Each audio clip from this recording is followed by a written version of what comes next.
Okay, I've got my contour pretty much where I want it, and I've been sanding and prepping this handle for a finish, and I've fit the head, and I've shortened the amount of material that I had here, and so the head sits in here. There's just a little bit of protrusion once I get the head on, and this kerf is cut to about 3/4 the depth of that Hudson Bay head. Now, usually you want to only go about 2/3, but I went just a little bit deeper because there's just not a lot of material in that head. And what I want to talk about today is wedging.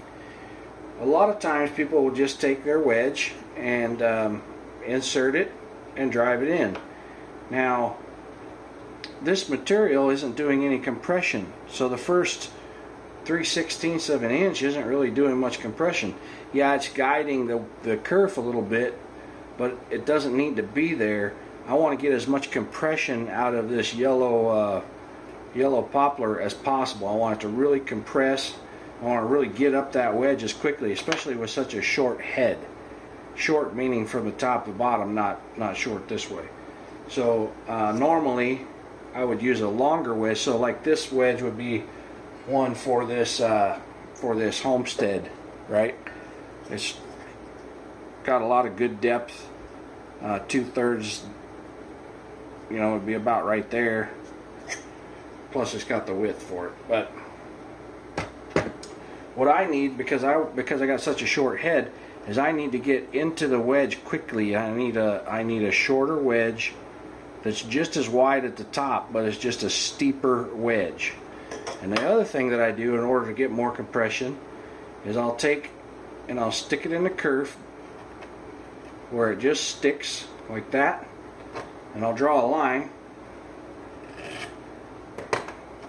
and I'll cut it off right there, and then I'll whittle a little bit of a taper right on the end of that, so that as soon as it's in there, it's starting to compress. And then also, see, that's how much deeper I can get before refusal. If I get down in the bottom of this kerf, it'll start kind of pushing and curling this over and just kind of wad up before it refuses, and it won't let me get into the taper as much as I want. So I take as much material off the skinny end as possible, and then I know also that in this particular instance I want to try and flush this this wedge. Now, if I was using a taller wedge, if this is the only wedge I had available, I would still trim it. You know, I'd still trim it like that, but then I would come over here like this, and I would draw myself another line of how far I need to go before it bottoms out.